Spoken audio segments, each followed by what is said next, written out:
very much. You know, after listening to Ms. Bertram sing the national anthem and looking out at this crowd, I mean, is this a great country or what? You know, you don't find anybody trying to break out of the United States of America. You find them trying to break in. And when they try to break in, they try and come to the greatest state in the United States of America, the great state of Georgia. Think about this for a second. I was thinking about it last night when I was preparing my thoughts for my remarks today. We're the Center for Healthcare in the world at the CDC. We have the greatest airport in the world and the greatest airline in the world in Delta and Hartsfield International Airport. We have the port of Savannah getting ready to be deepened to 47 feet, the most profitable port on the east coast of the United States of America. This chamber is getting ready to focus on travel and tourism. Everybody thinks ag is number one in Georgia. It is, but number two is travel and tourism in terms of economic engine and generator. That's so important. We have a great, great country. We have a great, great state, and we have a great governor in Nathan Deal who is doing a fantastic job for our state of Georgia.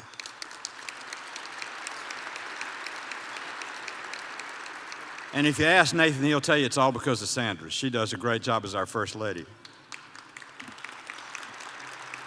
I would be remiss if I didn't mention three people this morning at the beginning of my remarks, and I hope all of you will keep these people in your thoughts, in your prayers, and be very thankful for them. First of all, we lost a leader in Georgia last week in Mike Egan. Mike was a pioneer in the Georgia legislature, was a deputy U.S. Attorney General under Jimmy Carter, in the Jimmy Carter administration, was one of the leading Republicans first elected to the Georgia legislature, a great human being, a great person. Unfortunately, he passed away last week, and we will miss him greatly. Secondly, we've got to give a lot of thanks for Len Westmoreland, who just announced that he's going to retire. Len has done a phenomenal job for the state of Georgia and the Congress of the United States. I hope he continues to serve our state in whatever capacity he decides to do so, but I thank Len for what he's done and what he's done to help us. And third, but not last, John Lewis. I mean, the United States Navy just announced they're going to name a ship after John Lewis. Now, I don't know about you, but if I was in the Navy, you can clap. Think about this for a second. If I was in the Navy, I'd want to be stationed on the USS John Lewis because it'll never sink. John is a great leader, a great civil rights leader, a great leader in Congress, and a great friend of mine, and I'm proud for John Lewis and what he's done. And I'm proud to be here today. I'm going to talk about three subjects, hopefully of interest to you, hopefully focused on some of the issues you in the chamber want to hear about. And then I'm going to turn it over to the great Governor Nathan Deal. First of all, let me talk about what we did in terms of our appropriations and our budgets last week. And a lot of people got mad. They said you did an omnibus appropriation bill. You put a 2,192-page bill together at the last minute. You didn't do any good. Well, I beg to differ. Those 2,192 pages were put together over the last 7 years because we haven't done an appropriations bill in 7 years to speak of. We did all 12 of them in the omnibus appropriation. And we did some doggone good things like spend less money than we spent in 2008, for example, which nobody ever gives us credit for.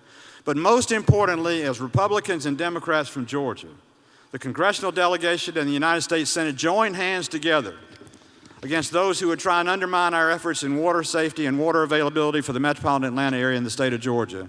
We locked heads, we went up against the leadership that went after us, and we beat them. And we did it because we had an almost unanimous vote, Democrat and Republican alike, in the House and Senate to make sure the water language, which would have restricted Georgia's water supply and reversed what we've won in court, it would have begun to turn that around. We stopped it, and I'm proud of what we did, and I'm proud of every single member of the delegation for their leadership, and I thank the Georgia Chamber for its help in that.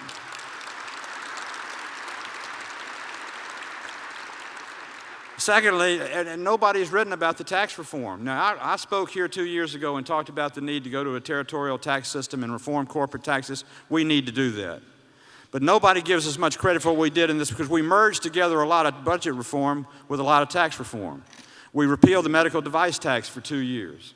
We delayed the Cadillac tax on Obamacare for 2 years. We made permanent the R&D tax credit. We extended small business expensing to $500,000 a year for small business, which is the big business of Georgia. Chris knows that. Paul knows that. Everybody knows that. We did a lot of things to incentivize business and growth. In fact, we reduced tax increases or delayed tax increases by $675 billion. That, my friends, is not chicken feed. That's real money. And I was very proud to be a part of doing that. Did we make some trade-offs? Sure. Are there some things I would have done different? Sure. But you don't do everything by getting all your way and the other guy getting nothing. You have to find a way to deal, and we did. And while I talk about that, I want to thank David Perdue for his first year of service in the United States Senate as my partner from Georgia. He did a great job on the budget. He's on the budget committee. He's an outspoken leader for budget reform, and we're going to have it because of David Perdue and the good work that he does. Now, secondly, I want to talk a little bit about what we got to do in the year to come. There's a runaway train in this administration, and it's not going to stop until it's successful unless we stop it. And that's an overly burdensome regulatory authority over banking, over labor, and over doing business in America. The job of the Congress of the United States is to make sure the playing field you compete on is level and fair. It's not to pick winners and losers. But this administration is trying to pick winners and losers. Take the NLRB, for example. They have a new rule they're posting called joint employer, where if you work for McDonald's at a McDonald's on North Avenue in Atlanta, you are by implication an employee of McDonald's corporate headquarters in New York City. What does that mean? That means they're corporately liable for whatever happens to that franchisee in Atlanta. That's wrong. That'll destroy the franchise system and it'll destroy a lot of small business. But there are a lot of people that want to increase the reach of the NLRB and increase the reach of the trial bar and increase the reach of those who would go after business. We're going to do everything we can to see to it we stop them, and we're not going to stop until we're successful. Secondly, quickie elections. Now, that's an interesting term that used to be used for something else, but I'll use it for elections today. They got a new rule on quickie elections where they reduced the number of days from 47 to 11 that a company has to call a vote for unionization. You don't have 11 days is enough time for you to make your case. You ought to have at least 47 days, and we got to stop that. And then there are the micro unions. And this is the one that all the department stores and big branch stores hate. This is the one that says you can incorporate a union in just one department of a company. The NLRB approved to unionize the Contemporary Shoe Shop in Bergdorf Goodman's in New York City on the 7th floor. Just the shoe shop. What if you had 57 different items like a Home Depot or like a Bergdorf Goodman or like a department store, and you had a union in every single department? You just can't operate that way. I'm a huge supporter of fair equity and fair and equitable payment for labor. I'm a big supporter of the labor laws of America. We couldn't do our business without labor, but labor has to have a partnership with the management of business. If we overly weight the burdens against the management of business, we're going to do away with jobs, and it's not the right thing to do. And I'm going to continue to see to it that we have fair and equitable treatment in terms of labor law in the United States of America. I'll promise you that. Now, in terms of our farmers and our farm industry in this state, the Waters of the USA regulation of the EPA is something we have to stop and thwart, and we're trying to do that. Otherwise, the federal government will regulate everything from the glass of water that's on your table to the water that's in Lake Lanier, and we can't see to it that. There is a pervasive expansion of the federal government that we have just got to stop, and I'm going to do everything I can to see to it. The regulation is fair, the playing field you compete on is level, but the government doesn't pick you as a winner or a loser. Now, lastly and most importantly, there's nothing more important than the security of our country and the security of our children and the security of our grandchildren. You can't do business if you are timid and fear and you fear terrorism or what might happen in terrorism. We have seen it reach Brussels. We've seen it reach Texas. We've seen it reach San Bernardino, California. We saw it reach Philadelphia this week. It is pervasive and it's growing. And you cannot contain terrorism. You have to defeat terrorism. Our policy of containment right now is a policy that assures we'll have a victory in 15 years. How many people will die in 15 years? How many businesses will be lost in 15 years? How many times will we stop doing things the way we used to them because we cower in fear of terrorism? We have got to declare a war on terrorism. We've got to put every resource we can to make it available, and we've got to stop it, and we've got to stop it now. I was on Squawk Box back last summer on Fox. Was doing a business interview about business legislation in the Congress. Was asked by the lady who was interviewing and said, by the way, if you were president, what would you do to stop ISIL in the Middle East and terrorists? I said, you can't negotiate with somebody that'll burn you to death in the town square. You can't negotiate with somebody who'll kill themselves to kill you. You can't negotiate with somebody who'll be a terrorist and attack your family. You can't negotiate with them. You can't deal with them. You can't bargain with them. The only thing you can do is kill them. And the faster we destroy them, the safer our world's going to be, and that's what I'm intending to do in the Congress of the United States, is support this country and our military.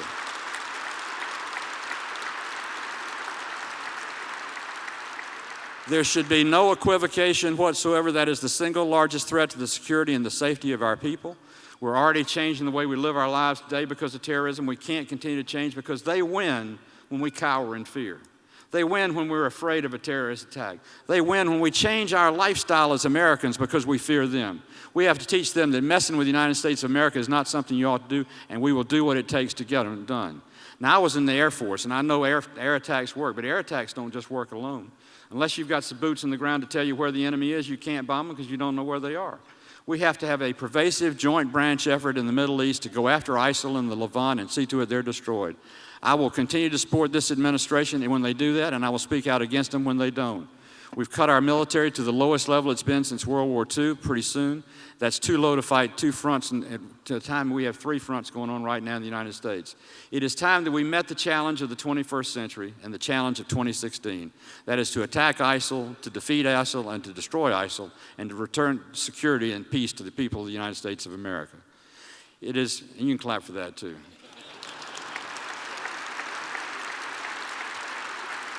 I got one aide in the back room who started to clap. I appreciate them doing that, by the way. There's going to be a pay raise coming for somebody. They'll all admit to doing it now.